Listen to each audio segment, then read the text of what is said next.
Pay attention to this prison corridor footage. Look at the man in the center, shirtless, chains wrapped from his shoulders down to his ankles, a muzzle strapped across his jaw, long hair hanging down like something out of a nightmare. Now, look at the two officers flanking him. Both of them are large men. Both of them are clearly experienced. Both of them look uncomfortable. Notice how they're not walking casually. They're tense, alert, like they're escorting something that could detonate at any moment. Now look at the man in the chains again. He's not struggling, he's not panicking, he's walking calmly, deliberately, like someone who chose to be here. Like someone who knows something everyone else in that corridor doesn't. That footage was taken inside Hargrove Correctional Facility, and the man in those chains had been locked inside that prison for 5 years before this was recorded. 5 years. And in those 5 years, he hadn't stopped working for a single day. This is the story of Dorian Voss, and the most terrifying thing about it isn't what he did before he went to prison. It's everything he managed to do from inside it. You know that feeling when you think a problem has been solved? When someone dangerous gets convicted, gets sentenced, gets locked away, and you breathe out for the first time in years because the threat is contained. Law enforcement officers know that feeling. Prosecutors know it. Families of victims know it. Jurors who deliver guilty verdicts know it. The problem is, that feeling isn't always accurate. Sometimes the most dangerous version of a person isn't the one walking free on the outside. Sometimes locking someone up doesn't contain the threat. Sometimes it just changes its shape. Victor Stahl understood danger. He'd spent 11 years with the DEA, had been embedded in 3 separate undercover operations before his final assignment, had survived situations that would have broken most people twice over. He was 38 years old, divorced, no kids, deeply committed to his work in the way that people become when the job is the thing that gives their life the most meaning. His colleagues described him as methodical, careful, someone who never cut corners on operational security because he'd seen what happened to people who did. His former partner at the DEA, Agent Roy Kaminsky, told investigators after Victor's death that Victor used to say the same thing before every operation. The moment you think you're safe is the moment you're most vulnerable. He'd said it so often it had become a kind of office joke. Colleagues would repeat it back to him in mock serious tones. Victor would laugh and say he didn't care, that he'd rather be the person saying it than the person who wished they had. Victor Stahl did everything right. He followed every protocol, maintained his cover with discipline, filed his reports through secure channels, trusted only the people he was supposed to trust. And it still wasn't enough.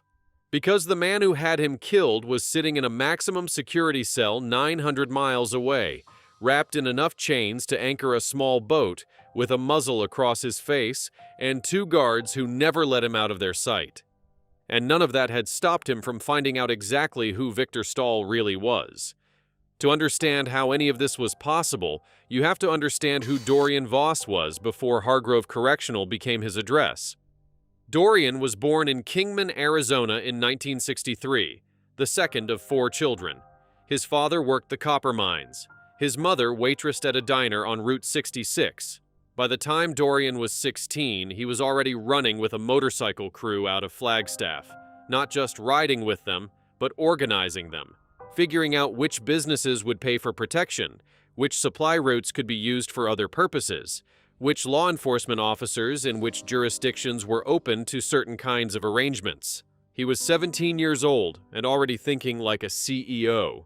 There's a story his former associates told investigators during the 2009 trial that never made it into the official record, but circulated among the law enforcement community for years afterward.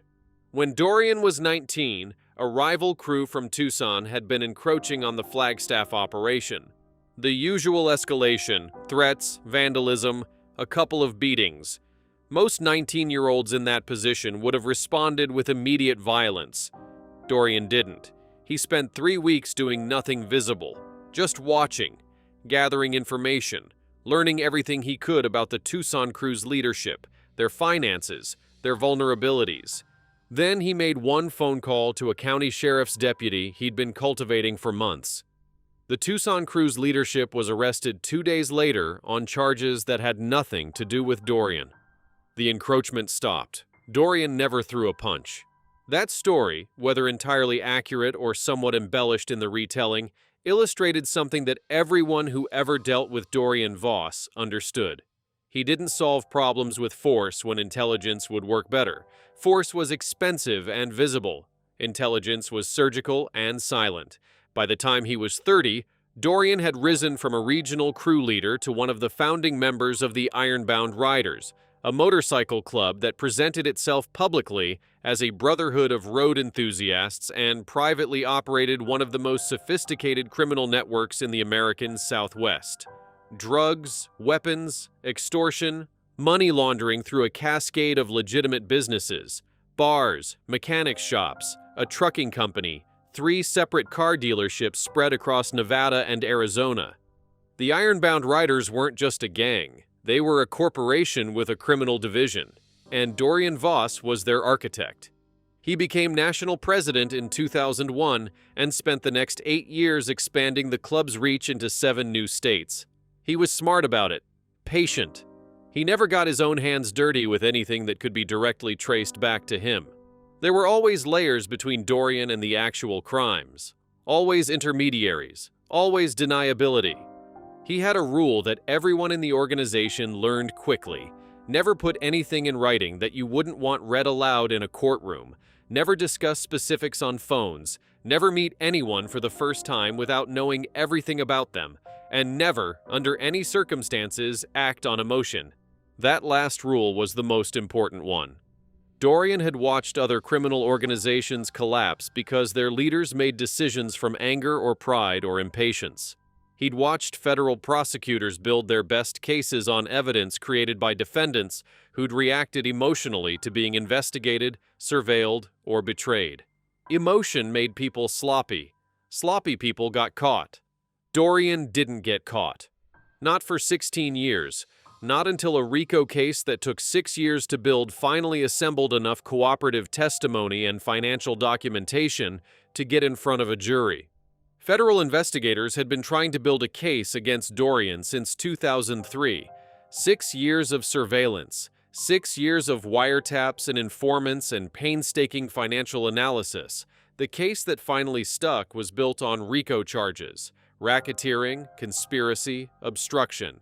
In 2009, Dorian Voss was convicted and sentenced to 22 years at Hargrove Correctional, a maximum security federal prison in the high desert of eastern Oregon.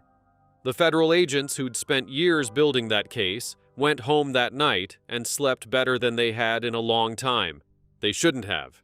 Because what happened next, what Dorian built inside Hargrove over the following 5 years, was something none of them had anticipated. Something that, when it finally came to light, would make investigators question everything they thought they knew about the boundaries of incarceration. Dorian arrived at Hargrove in January of 2010 and immediately started getting acquainted with his environment the same way he'd gotten acquainted with every environment he'd ever entered, by figuring out who held power, who was vulnerable, and what everyone wanted.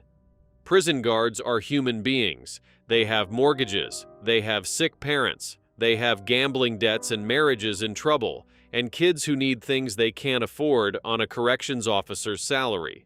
Dorian had spent his entire career identifying needs and exploiting them. A federal prison was just a different venue for the same skill set. He was patient about it, didn't rush. In his first 6 months at Hargrove, Dorian did almost nothing that could be considered suspicious. He kept to himself, followed the rules, was respectful to guards and distant with other inmates.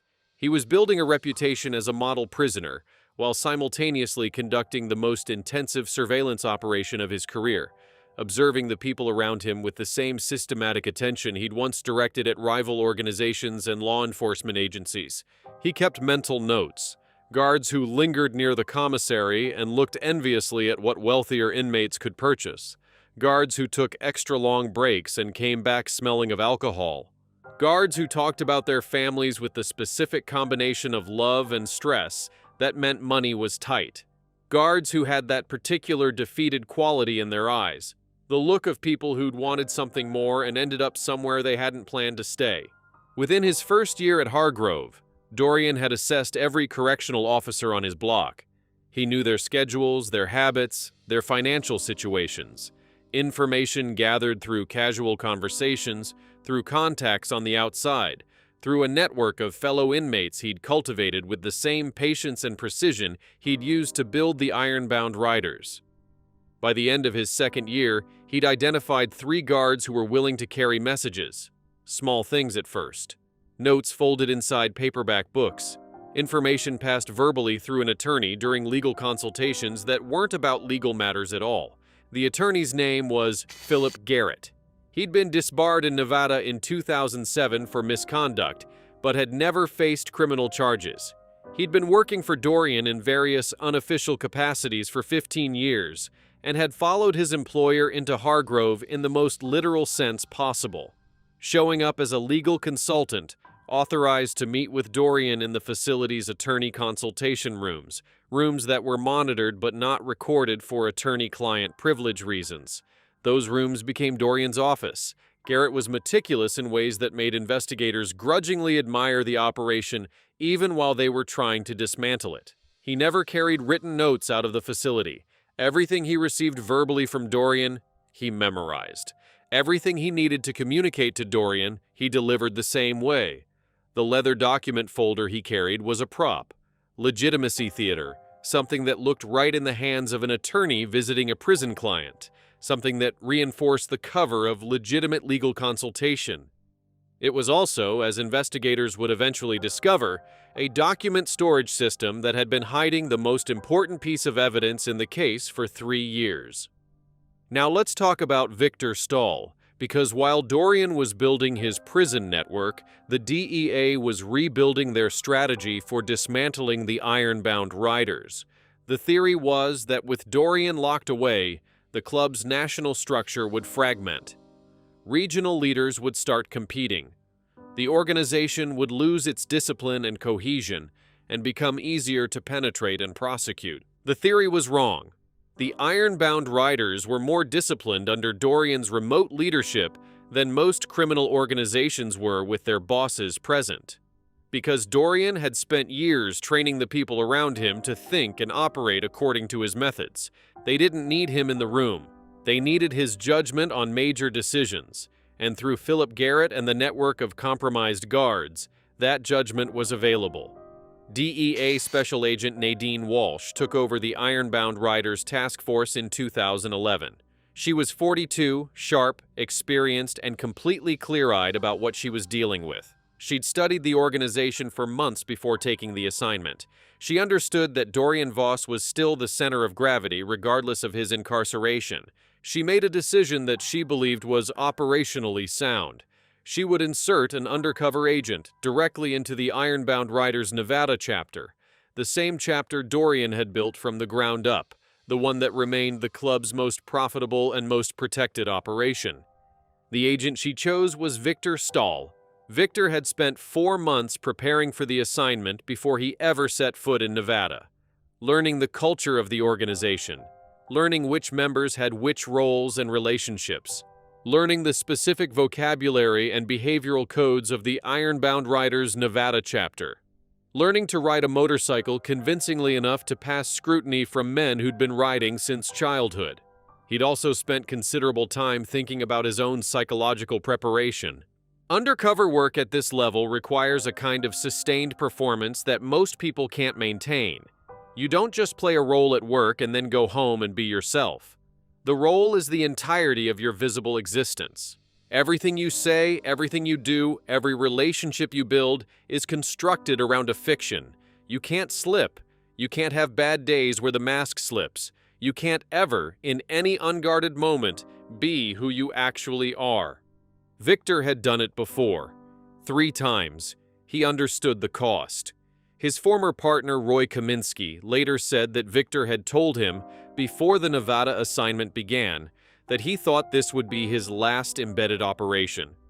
"He told me he was getting too old for it," Kaminsky said.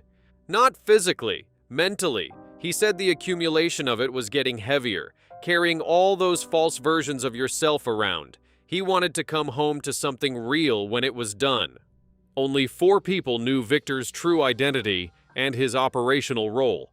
Walsh herself, her supervisor, Deputy Director Roland Fitch, an administrative analyst named Donna Price who maintained the operations classified files, and one other, a technical consultant who'd helped set up Victor's cover identity and who, it later emerged, had been quietly feeding information to the Ironbound Riders network for 2 years before Victor ever set foot in Nevada. That consultant's name was Gregory Holt, and Gregory Holt was how Dorian found out about Victor Stahl. Victor had been embedded in the Nevada chapter for 16 months when his cover was blown. He'd done everything correctly. His legend, the false identity and backstory created for him, was solid. His behavior inside the club had been disciplined and careful. He'd built trust gradually, the way you have to in environments where trust is both the most valuable currency and the most carefully guarded. He'd started gathering evidence on drug distribution routes that connected the Nevada chapter to suppliers in Mexico. He'd documented weapons transactions. He'd been present at meetings where club leadership discussed operations with a frankness that would have been devastating in a courtroom. He was 3 months from the end of his embedded period when everything came apart. On September 6, 2016, Victor Stahl missed his scheduled check-in call with Agent Walsh. This wasn't like him. Victor was meticulous about check-ins.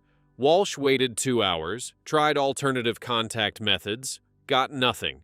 She activated the emergency protocol. The search took 31 hours. Victor's body was found in a storm drain on the western edge of Denton City, Nevada. He'd been there for approximately 18 hours based on the medical examiner's assessment. The manner of his death was violent and deliberate, clearly intended as a message rather than just an elimination. His federal badge, which he shouldn't have had anywhere near his undercover operation but had kept on him as a personal talisman, a private reminder of who he really was, had been melted and pressed against his chest. Someone had known exactly who he was. Not just that he was law enforcement. They'd known his name, his agency, his rank. Nadine Walsh sat in the secure briefing room and tried to process what she was looking at. A 16-month operation, destroyed. An agent, dead. A cover identity that had been airtight, somehow penetrated. And somewhere in a maximum security cell in eastern Oregon, a man in chains already knew everything that had happened. The investigation into Victor's death launched simultaneously with a desperate effort to locate and protect the other 3 people who'd known his identity. Walsh and Fitch were in secure locations immediately. Donna Price was reached within 4 hours and placed under protective detail. Gregory Holt was unreachable. His apartment was empty. His car was gone. His phone was dead. He surfaced 11 days later in Guadalajara, Mexico, having apparently been planning his exit for months. He was eventually extradited but would spend 2 years fighting the extradition process while cooperating with Mexican authorities on unrelated matters. What he ultimately told investigators, after a plea agreement was negotiated, was more disturbing than anyone had anticipated. Holt had been recruited by the Ironbound Riders, not through threats or coercion, but through money. Clean, straightforward money. He'd been approached by a civilian intermediary, a woman who presented herself as a private intelligence consultant, in 2013, 3 years before Victor's deployment. The offer was simple, a monthly payment in exchange for anything he learned about DEA operations targeting motorcycle organizations. He'd accepted, and for 3 years he'd been passing information without anyone noticing. But here's what investigators couldn't initially figure out. How had that information reached Dorian Voss inside Hargrove? Holt had no direct contact with the prison. He'd never visited, had never corresponded with any inmate there. The woman who'd recruited him was a civilian with no apparent criminal record. The answer was in the attorney consultation room logs at Hargrove Correctional, and finding it would take the better part of a year. The federal investigation into Victor Stahl's death was led by FBI Special Agent Thomas Brennan, a 15-year veteran who'd spent most of his career working organized crime cases. He was brought in because the DEA, understandably, was too close to it. too raw, too personally invested, too aware that their own internal processes had been compromised. Brennan was the kind of investigator who didn't believe in hunches. He believed in documents, in financial records, in the slow, methodical accumulation of verifiable facts that, when laid side by side, told a story no defense attorney could convincingly explain away. He'd built 3 major RICO cases in his career using exactly that approach, and he intended to build this one the same way. His first move was to request complete records from Hargrove Correctional, every visitor log, every attorney consultation record, every piece of correspondence sent to or from Dorian Voss since his arrival in January 2010. The volume of material was enormous. Dorian had been a prolific correspondent. Hundreds of letters to family members, to former associates, to people who appeared to be fans of the Ironbound Riders Public Motorcycle Club persona. His attorney consultations with Philip Garrett had occurred 147 times over 6 years, 147 meetings in a room where conversations were protected by attorney-client privilege. Brennan spent 3 weeks reviewing everything. His team flagged dozens of anomalies, letters with unusual phrasing, visits that didn't correlate with any legal proceedings, financial records showing payments to Garrett's consulting firm that didn't match any documented legal work. But the anomalies, while suggestive, weren't enough on their own. Brennan needed a human source, someone inside the system who'd seen something, knew something, and was willing to say it out loud. That source came from an unexpected direction. A correctional officer named Terry Bosch had worked at Hargrove for 9 years. She was known as reliable, professional, by the book. She'd never had a disciplinary incident, never been the subject of a complaint. Her annual reviews described her consistently as thorough and conscientious. She was also, by her own description in her FBI interview, someone who'd been carrying a particular weight for 18 months and had finally reached the point where the weight was more than she could bear. In November of 2016, 2 months after Victor's body was found, Terry Bosch walked into the FBI's Portland field office and asked to speak to someone about Hargrove Correctional. What she told investigators changed everything. Terry had been approached by another guard, a man named Dale Ostrowski, in the spring of 2015. Ostrowski had been working at Hargrove for 4 years and had, in the way Dorian had always operated, been identified early as someone with financial vulnerabilities. He was supporting an elderly mother in a care facility. His wife had medical bills from a cancer diagnosis the year before. He was stretched impossibly thin and had started taking on extra shifts until he was working 60, sometimes 70 hours a week and still falling behind. Dorian hadn't approached Ostrowski directly. He never did anything directly. Instead, through the carefully cultivated Inmate network, he'd created situations where Ostrowski's financial stress was subtly acknowledged. Small things. An inmate mentioning to Ostrowski that it was too bad about his wife's medical situation, that healthcare costs were crushing people these days, that it seemed unfair for a good man to work that hard and still struggle. Building a context of sympathy before any offer was made. When the offer finally came, through a third party naturally, nothing traceable to Dorian, Ostrowski had been conditioned to receive it. The framing was careful, not help a criminal run his operation. It was occasionally ensure certain paperwork moves through certain channels, and sometimes leave particular corridors unmonitored at particular times. The individual acts sounded almost administrative, mundane, easy to rationalize. Ostrowski had accepted. And in the spring of 2015, he'd approached Terry Bosch about joining the arrangement, using the same recruitment template Dorian had developed. The sympathetic framing, the financial acknowledgement, the minimizing of what was actually being asked. Terry had said no, but she hadn't reported it. She'd been frightened, wasn't sure she'd be believed, wasn't sure what would happen to her if she reported it and nothing came of it. If Dorian's reach extended to how complaints were handled at Hargrove, which she suspected it might. She'd spent 18 months watching Ostrowski, watching the other 2 compromised guards, officers named Walton and Ridley, moving through their shifts with the specific quality of alertness that people develop when they're doing something they know they shouldn't. Watching Philip Garrett arrive for his consultations with Dorian and leave with nothing written down, nothing carried out, everything in his head. She'd tried to tell herself it wasn't her problem, that whatever was being passed, wherever it was going, it wasn't her responsibility to figure out or report. She'd said no. She'd kept her distance. That was enough. It wasn't enough. And she knew it. She'd known it the whole time. What changed her mind in November 2016 was finding out that a federal agent had been killed. She hadn't known about Victor Stahl at the time of Ostrowski's approach. She hadn't known what the information being passed was being used for. But when the news filtered through the facility that there was a federal investigation connected to Hargrove, and when she understood the connection between Dorian Voss and a dead DEA agent, the weight of what she'd stayed silent about became unbearable. She gave investigators everything: Ostrowski's name, the names of the 2 other guards who'd been compromised, the methods used to pass messages, the way Philip Garrett functioned as the primary conduit between the outside network and Dorian inside. She also told them something that made Brennan go very still. There was a list. She'd seen it, or a portion of it, when Ostrowski had shown her what he was being asked to carry during his approach to recruit her.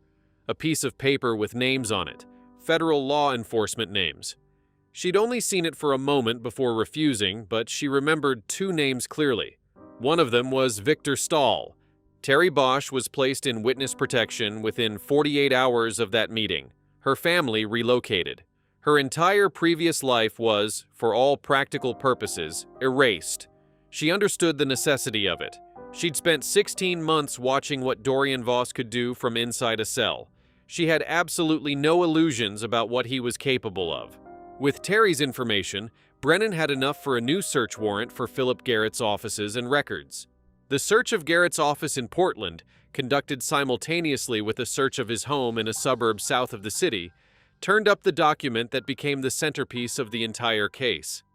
Sewn into the lining of the leather legal document folder that Garrett used for every Hargrove visit was a folded piece of paper, laminated, thin enough to be invisible without close inspection, but preserved for long-term use. The list contained 17 names, federal law enforcement officers, all of them involved in investigations that touched the ironbound riders in some way.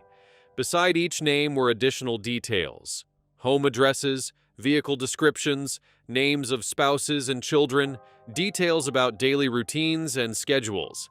In several cases, notes about the officer's specific investigative role, suggesting the intelligence had come from someone with access to internal DEA and FBI operational documents. 4 of the names were marked differently from the others, underlined in red. Those 4 were the people who'd known Victor Stahl's identity. Victor's name had a single additional notation beside it: a date. September 5th, 2016. 1 day before his body was found. The list had been updated regularly. Someone had been maintaining it inside that lining for years, adding and removing names as the intelligence changed. The laminated paper showed evidence of multiple previous iterations, faint impressions of text that had been replaced, ghost images of earlier versions visible under forensic lighting. Forensic document analysts spent 2 weeks examining the list and its casing. They determined it had been updated at least 9 times over approximately 4 years, 9 versions, each one more current, more detailed, more dangerous than the last. 9 times Philip Garrett had walked into Hargrove, sat down across from Dorian in the attorney consultation room, and walked out with an updated list of federal agents sewn into the lining of his folder. 9 times, past the guards, past the check-in, past the security protocols designed to ensure that exactly this kind of thing couldn't happen. Garrett's financial records, obtained through a separate warrant, showed payments totaling over $400,000 over 6 years from shell companies that traced back, through layers of intermediaries, to accounts associated with Ironbound Riders operations. $400,000. That's what maintaining a live intelligence list on 17 federal law enforcement officers cost. That's what Philip Garrett was paid to walk that folder into a prison and walk it back out, over and over, for 6 years. When Brennan presented this to his team, one of his junior analysts said something that stuck with everyone in the room. He was charging them for the service of updating a kill list, she said. Nobody responded for a moment. Because she was right. That's exactly what it was. The case against Dorian Voss was rebuilding itself, but there was one more piece that investigators needed to find. A piece that would connect Dorian directly to the order to kill Victor Stahl, rather than just to the network that had exposed his identity. That piece came from inside the prison itself. 3 weeks before Victor's body was found, Dorian had been moved from his regular cell to a temporary holding area while maintenance work was done on his block. The temporary area had different camera coverage. Hargrove's security team hadn't fully mapped the sightlines in the temporary space before the move, and there was a 3-foot blind spot near the corner where 2 cells met. Dorian had found that blind spot within hours of arriving in the temporary area. Of course he had, but what he hadn't known, what nobody knew, was that a portable recording device had been placed in that area 6 weeks earlier as part of a completely separate investigation into drug trafficking inside the facility. The device was small, hidden inside a ventilation grill, and was being monitored by a different investigative team entirely. A team that had no connection to the Stahl investigation and no idea that the man who'd just been moved into their device's range was at the center of a federal murder case. When Brennan's team made contact with that other investigative team after Terry Bosch's revelation, and when the recordings from that device were reviewed, investigators found 37 seconds of audio that changed everything. Dorian's voice, clear, calm, completely controlled. Speaking to an inmate in the adjacent temporary cell through the gap at the base of the partition, a gap just wide enough to pass a small piece of paper. The conversation, reconstructed from the partial audio and the lip-reading analysis of footage that partially captured Dorian's face through the gap, contained 6 words that were entirely unambiguous in context. Stahl, Nevada, September 5th, it's time. 6 words. 37 seconds of audio, spoken with the same emotional register as someone ordering a sandwich. Not angry, not urgent, not even particularly emphatic. Just a decision, communicated with the efficiency of a man who'd spent 40 years making decisions and expecting them to be executed without drama. The inmate in the adjacent cell was a man named Bobby Crane, a mid-level ironbound writers associate serving 8 years for weapons charges. Crane had been Dorian's inside relay, the link between Dorian and the messages that reached Garrett and then the outside network. He'd been doing it for 3 years, passing notes, memorizing verbal instructions, serving as the human link in a chain that ended with real-world consequences for people Crane never met and whose names he usually never knew. This time he'd heard a name, and now federal investigators had it on tape. Crane was immediately separated from the general population and placed under intensive questioning. He said nothing for the first 48 hours, then nothing for another 3 days. His attorney visited twice and advised him of his legal position. On day 11, with the prosecution's evidence laid out in front of him in a secure conference room, Bobby Crane made a calculation. The same kind of calculation Dorian had always made. Unemotional, pragmatic, based purely on the available options and their respective outcomes. He started talking. What he described was a communication system of remarkable sophistication and patience, messages passed through books, information encoded in apparently innocent correspondence using a cipher system Dorian had developed himself, a system that used the position of certain words in otherwise unremarkable letters to spell out instructions when read according to a key that only Dorian and his closest associates possessed. Attorney visits that served as live briefings where Garrett memorized information rather than writing it down. A network of civilian intermediaries, including the woman who'd recruited Gregory Holt, who existed in a completely separate layer from the Ironbound Riders' visible organizational structure. Crane also described the full scope of what Dorian had been running from Hargrove, not just intelligence gathering, not just communication with the Nevada chapter leadership.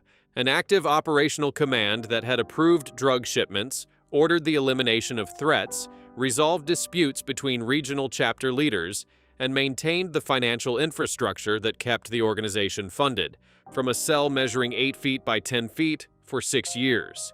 But Crane also described something else, something that gave investigators a new and disturbing perspective on the footage from that prison corridor that would later be played in court. The full restraint protocol, the chains, the muzzle, the two-guard escort, had been implemented after an incident in Dorian's first year at Hargrove, where he'd broken a guard's jaw during what was officially logged as a cell extraction. The second incident, 8 months later, had resulted in 2 guards requiring hospitalization. After those incidents, the warden at the time had implemented the protocol as a permanent measure, and every subsequent warden had maintained it. But Crane told investigators something the protocol designers hadn't anticipated, something that made Brennan feel the specific kind of cold that settles in when you realize a safeguard you believed in was never actually safe. Dorian had learned to communicate through the protocol itself. The way he moved, the direction of his gaze, which foot he led with on particular stretches of corridor, whether his hands were relaxed or clenched, the position of his fingers on the chains he was wrapped in. Each of these things had been assigned meaning through a system he'd developed and communicated to specific inmates over months of patient-coded interaction. A system that had taken nearly a year to establish, and that operated entirely within the bounds of movements that any person in heavy restraints might naturally make. The guards escorting him weren't complicit. They weren't corrupt. They were simply doing their jobs, watching the physical security threat in front of them, and had no reason to analyze the behavioral sublanguage being spoken around them. The footage of him being walked down the corridor, the footage that would be played in court, showed Dorian making eye contact with an inmate in a passing cell block. Just a glance. A specific glance with a specific duration and a specific quality of attention that, in Dorian's system, constituted an instruction.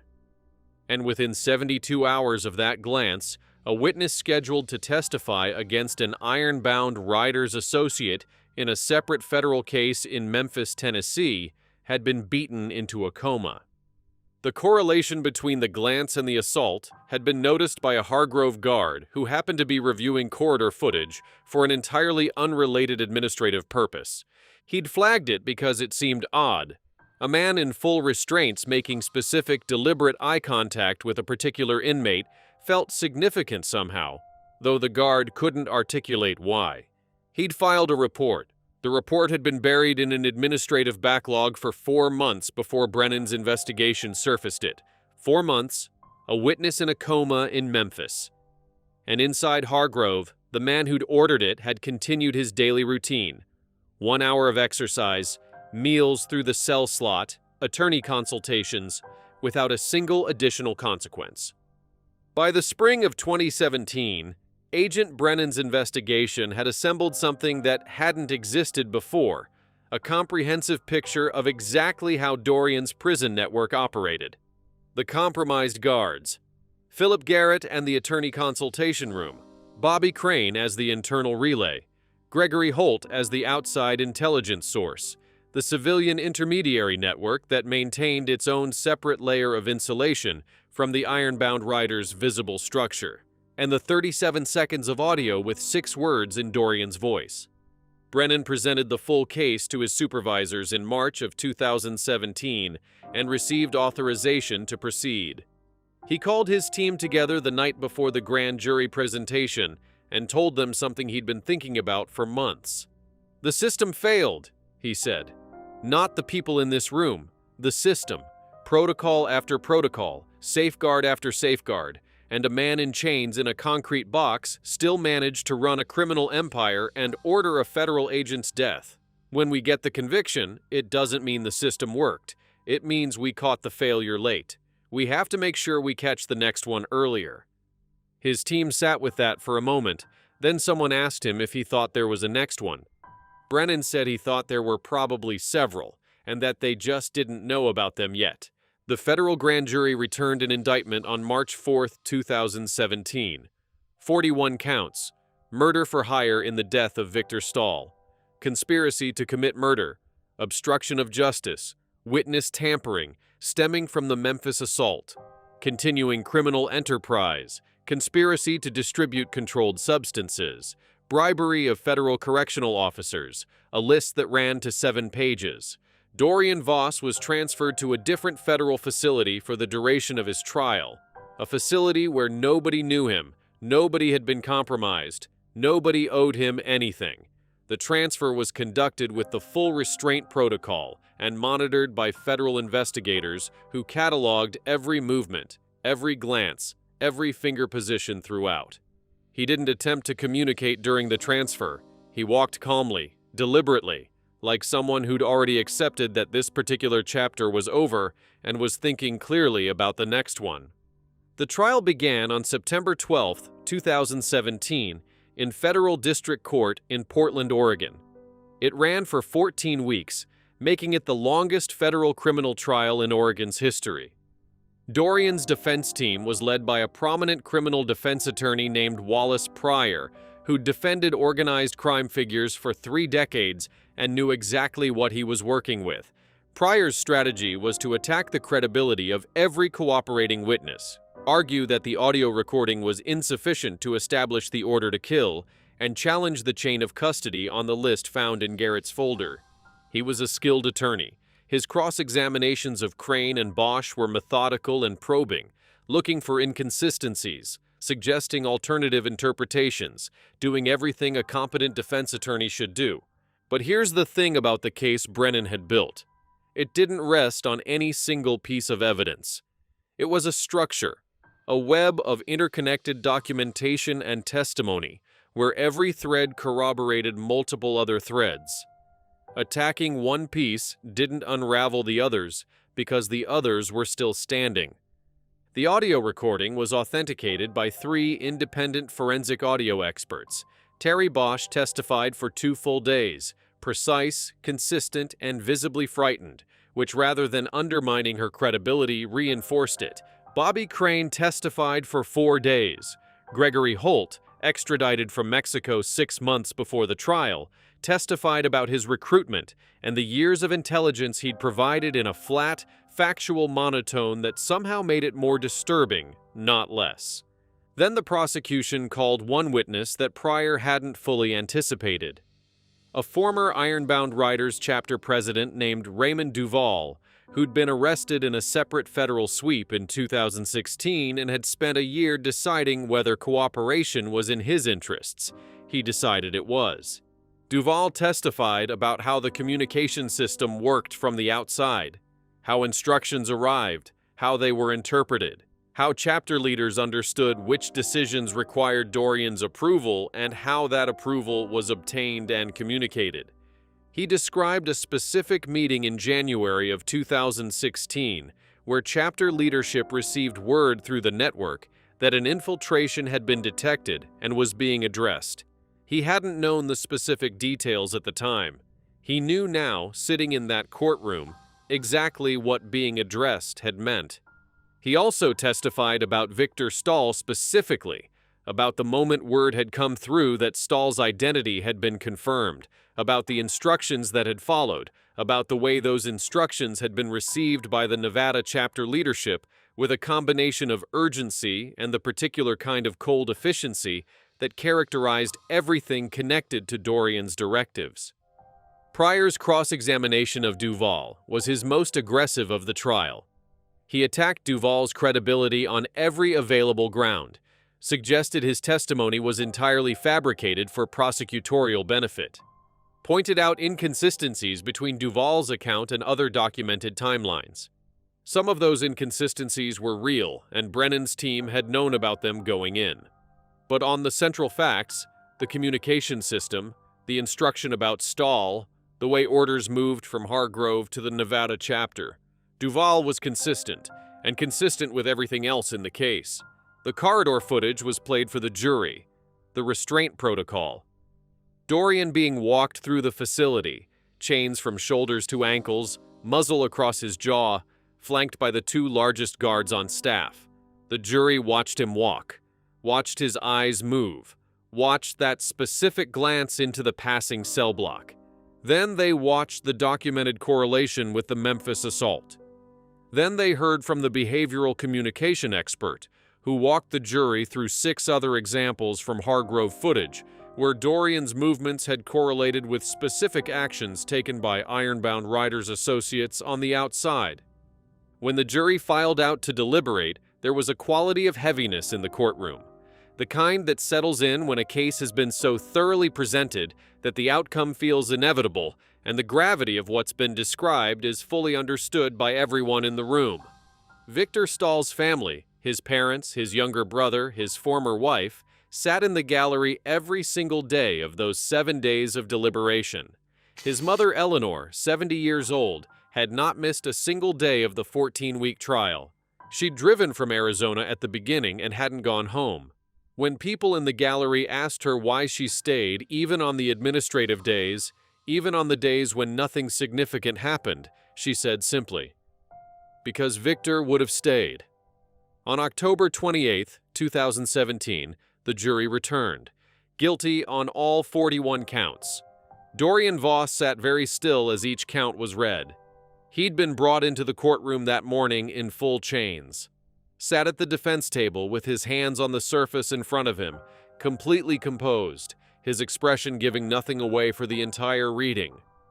When the last guilty verdict was read and the courtroom exhaled around him, Dorian turned his head slightly toward the prosecution table, toward Brennan and toward Assistant U.S. Attorney Patricia Volkov, who'd led the courtroom case with a precision that matched the investigation behind it. He looked at them for a long moment. That same specific, calculating look.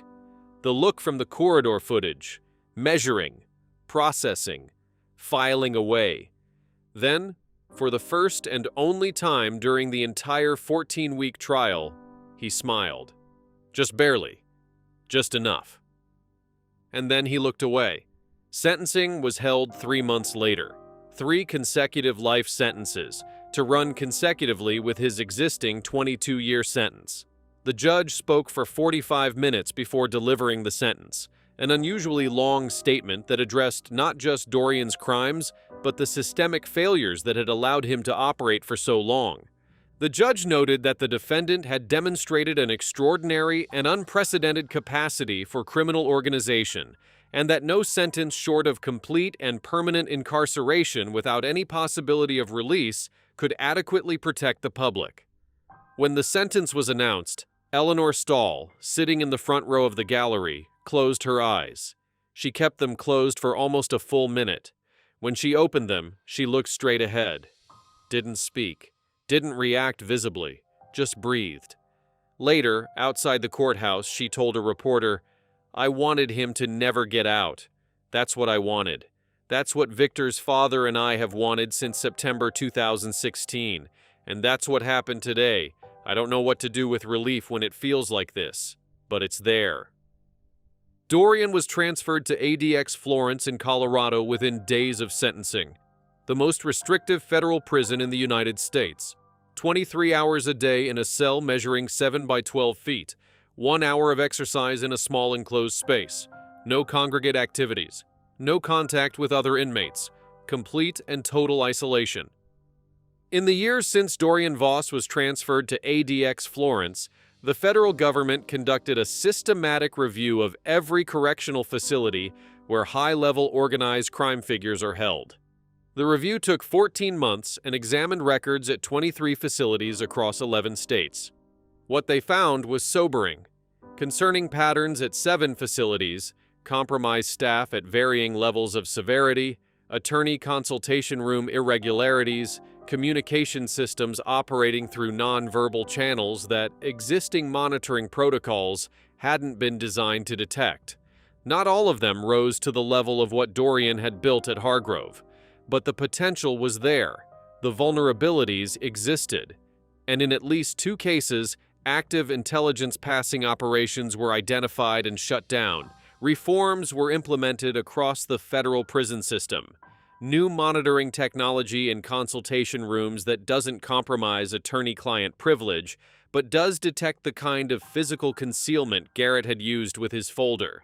revised protocols for attorney visits, including independent verification of legitimate legal work against case records, enhanced behavioral analysis of corridor footage with specific training for security staff on identifying nonverbal communication systems, financial screening programs for correctional officers designed to identify vulnerability to recruitment before any approach is made. Those reforms exist in part because of what Dorian Voss built at Hargrove, because his network was so sophisticated, so patient, and so ultimately devastating in its consequences that it forced the federal prison system to confront vulnerabilities it had never fully acknowledged. There's a particular bitterness in that fact. Reforms that will protect federal agents and prison staff and witnesses, built on the foundation of a case that cost one federal agent his life and compromised several others' careers and safety. Victor Stahl's death didn't make the system better. The system getting better was the only thing anyone could do in response to his death. Those are not the same thing. Dale Ostrowski, the compromised guard who'd tried to recruit Terry Bosch, pleaded guilty to bribery, obstruction, and accessory charges. He received 12 years. Guards Walton and Ridley received sentences of 8 and 10 years respectively. All three were stripped of their pensions and permanently barred from employment in any correctional facility. Philip Garrett pleaded guilty to conspiracy, obstruction, and accessory to murder after his attorney made clear that a trial on those charges, given the evidence, would end the same way the Dorian Voss trial had ended. He received 25 years. At his sentencing, he offered no statement, just stood and accepted the sentence with the practiced blankness of someone who'd spent years performing composure in rooms where composure mattered. Bobby Crane's cooperation earned him a significantly reduced sentence. His remaining time was cut to 3 years, and he was transferred to a facility in a different region where his affiliation with the Ironbound Riders was unknown. His current location and status are not public record. Gregory Holt received 18 years following his extradition and guilty plea. At his sentencing, he made a statement that surprised the courtroom in its specificity. "I told myself it was just information, that information wasn't the same as a weapon, that I wasn't the one doing anything to anyone. I know now that's not true. I know what information was. It was a key, and I gave it to people who used it to open a door that Victor Stahl walked through and never came back from." The judge noted the statement in the sentencing record. It didn't reduce Holt's sentence. It wasn't intended to. Terry Bosch remains in witness protection. She has not spoken publicly about the case and is not expected to.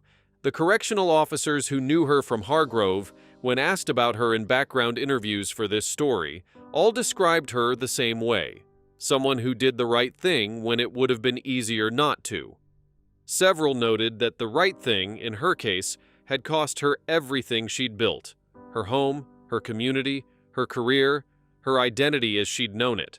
One former colleague said quietly, "She's a hero, but I don't think heroes usually get to keep their lives when it's over." Agent Nadine Walsh, who made the decision to insert Victor Stahl into the Nevada chapter, resigned from the DEA in December of 2017, shortly after the verdict. She gave no public statement at the time. In a rare interview given 3 years later to a law enforcement journal, she said, "I made decisions I believed were operationally sound. I had no reason to believe the intelligence security had been compromised at the source, but Victor is dead. Whatever the legal and operational analysis says about my decisions, Victor is dead. I can't separate those two facts. I've stopped trying." She now works as a consultant on undercover operations safety protocols for a private firm that advises federal agencies. She has spoken at 2 conferences specifically about the lessons of Victor Stahl's case. She does not believe her work represents penance. She says it represents responsibility. Agent Thomas Brennan was promoted to supervisory special agent following the conviction. He's still active in the FBI's Organized Crime Division. He keeps a copy of Terry Bosch's initial statement, her account of seeing the list with Victor's name on it, in the top drawer of his desk. Not as a trophy, as a reminder of what these cases cost when they go wrong, and of what someone who had every reason to stay quiet chose to do instead. Victor Stahl's mother, Eleanor, established a small foundation in his name in 2018, providing scholarships to students pursuing careers in federal law enforcement. The foundation has awarded 11 scholarships to date. Eleanor is 73 now and reviews every application personally. She writes a letter to each recipient. In it, she describes who Victor was. Not the agent, not the undercover operative, not the cautious professional who followed every protocol, just the person, the son who called her every Sunday regardless of where he was or what operation he was running. The man who couldn't pass a dog on the street without stopping to say hello. The one who said every time he went into a new assignment, "I just want to get the work done and come home." At the memorial service held for Victor after the verdict, Agent Brennan spoke about what Victor's commitment to his work had meant, how the evidence he'd gathered during 16 months of embedded work had contributed to prosecutions that outlasted his death, that his work hadn't been lost, that it had mattered. That's what you try to hold on to in cases like this, that the work mattered, but the cost is still there, still real. A man who did everything right, who trusted the people he was supposed to trust, who carried his badge close to him even when he couldn't wear it, because it reminded him of who he really was under the cover identity. That man went home in a way no one should ever go home. Dorian Voss was convicted on 41 federal counts, including murder for hire in connection with the death of DEA Special Agent Victor Stahl, conspiracy to commit murder, continuing criminal enterprise, obstruction of justice on multiple counts, witness tampering, bribery of federal correctional officers, and conspiracy to distribute controlled substances. He received 3 additional consecutive life sentences, to run consecutively with his existing 22-year sentence. He is currently held at ADX Florence in Florence, Colorado, under the facility's most restrictive classification, where he will remain in complete isolation for the rest of his natural life. He has filed 2 appeals. Both were denied. Victor Stahl was 38 years old. He'd given 11 years to the DEA and spent his final 16 months in one of the most dangerous undercover assignments in the agency's recent history. He trusted the process. He trusted the people around him. He did his job with discipline and courage and complete professional integrity. He kept his badge close to him because no matter what name he was using, no matter what false version of himself he was performing on any given day, that badge was the thing that told him who he really was. He deserved better than what happened to him. His family deserved better. His mother, Eleanor, who drove from Arizona and sat in that Portland courtroom for 14 weeks because she needed to see justice with her own eyes, deserved better.